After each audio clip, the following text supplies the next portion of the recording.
Caribbean, millions on the Gulf Coast digging in or getting out. Damage from Tropical Storm Marco, a mere warm-up for what's to come. Laura, now expected to hit Texas and Louisiana as a Category 3 hurricane, prompting mandatory evacuation. About 10:10. So this is the latest update. We received our 10 o'clock update from the National Hurricane Center, and the next update will be around 1 o'clock this afternoon. But look at this image. I mean, the satellite image almost speaks for itself.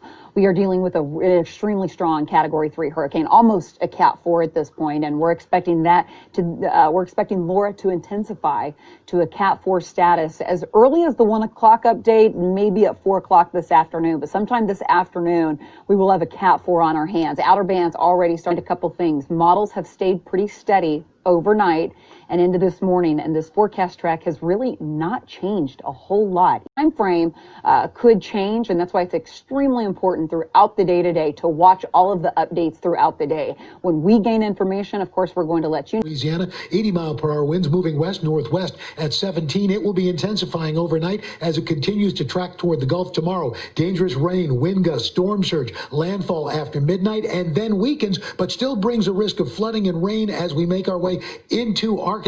The storm surge anywhere from 6 to 13 feet from Galveston to Morgan City, plus heavy rain anywhere from 5 to 12 inches of rain from Louisiana, Texas, all the way into Arkansas. Researchers at MIT and the University of Oxford call the 6-foot social distancing rule outdated science. In the just published report, evidence suggests the coronavirus could travel up to 26 feet in the air, with viral spread amplified by someone coughing or shouting. Several other factors like ventilation, room occupancy, and exposure time all play a role. A powerful therapy that transfuses very, very strong antibody. Might have been a holdup, but we broke the logjam over the last week. Opinion, a very strong opinion, and that's for political reasons. This has nothing to do with politics. This has to do with life and death. Now coming for our freedom of speech.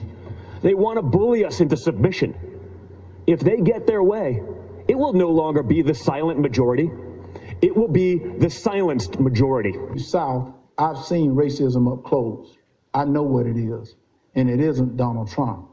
Fortunately, as the virus began to spread, the president acted quickly. It gets a little warmer and miraculously goes away. It will go away. Just stay calm. It will go away. So I said to my people, slow the testing down, please. Mask cause problems. The only way they can take this election away from us is if this is a rigged election. We're going to get elected.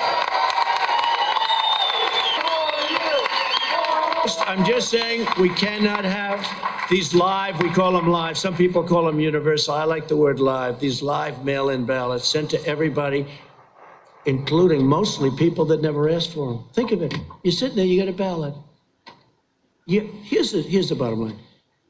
It was just given that in the polls, believe it or not, that because the polls try and treat us right, that's why I respect Rasmussen, because they did well, a few of the others feel the same way.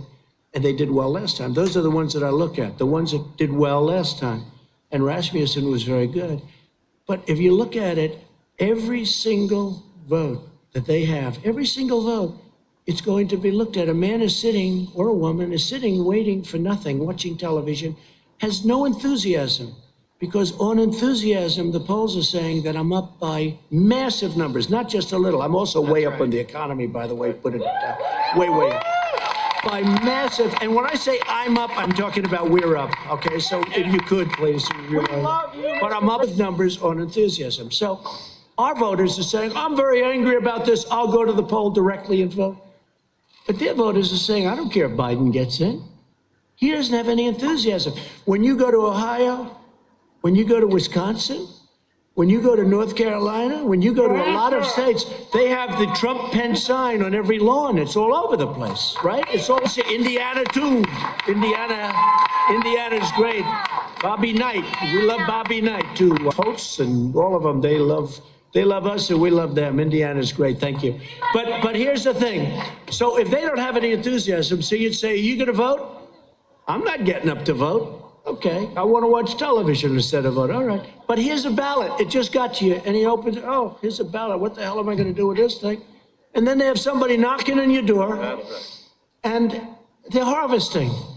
Hey, have you gotten your ballot? Yeah, I have my ballot. You gonna sign it? Well, if you want, I'll sign it. Here it is, get out of here. That's the most honest way of doing it. And that's unfair. That's unfair. Now they're taking all of that enthusiasm that our party has, and we have tremendous enthusiasm. I think we have record enthusiasm. We have a base likes of which nobody's seen, including these people. Wall Street Journal did a fantastic story this weekend, a fantastic cover story this weekend on this base. Is an incredible base. Everybody here is going to vote. Everybody in our base. I mean, we have a tremendous base. They don't. They have no enthusiasm for their candidate. Because frankly, Bernie Sanders, they have much more enthusiasm for him. But Bernie Sanders, excuse me, again, he's the greatest loser I've ever seen. This guy can lose and be so happy. You know, all elections are important. But we know in our bones this one is more consequential. As many have said, America's at an inflection point.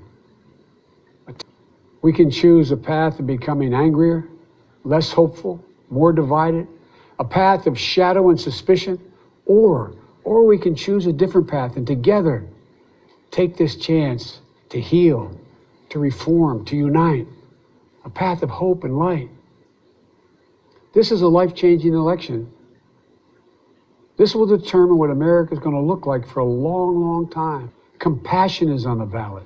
Decency, science, democracy, they're all on the ballot. Who we are as a nation, what we stand for, and most importantly, who we want to be, that's all on the ballot. And the choice could not be more clear. No rhetoric is needed. Just judge this president on the facts. 5 million Americans infected by COVID-19. More than 170,000 Americans have died. By far the worst performance of any nation on earth. More than 50 million people have filed for unemployment this year. More than 10 million people are going to lose their health insurance this year. Nearly 1 in 6 small businesses have closed this year. And this president, if he's reelected, you know what will happen. Cases and deaths will remain far too high. More mom and pop businesses will close their doors, and this time for good. Working families will struggle to get by. And yet the wealthiest 1% will get tens of billions of dollars in new tax breaks. And the assault on the Affordable Care Act will continue until it's destroyed, taking insurance away from more than 20 million people, including more than 15 million people on Medicaid. I'm going to say that about the current occupant of the White House. What we know about this president is if he's given 4 more years, he'll be what he's been for the last 4 years. The president who takes no responsibility, refuses to lead, blames others, cozies up to dictators, and fans the flames of hate and division. He'll wake up every day believing the job is all about him, never about you. Is that the American you want for you, your family, your children? I see a different American, one that's generous and strong, selfless and humble. It's an America we can rebuild together. As president, the first step I will take will be to get control of the virus that has ruined so many lives. Because I understand something this president hasn't from the beginning. We will never get our economy back on track. We will never get our kids safely back in schools. We'll never have our lives back until we deal with this virus. The tragedy of where we are today is it didn't have to be this bad. Just look around. It's not this bad in Canada or Europe or Japan or almost anywhere else in the world. And the president keeps telling us the virus is going to disappear. He keeps waiting for a miracle. Well, I have news for him. No miracle is coming. We lead the world in confirmed cases. We lead the world in deaths. Our economy is in tatters with Black, Latino, Asian American, Native American communities bearing the brunt of it. And after all this time, the president still does not have a plan. Well, I do.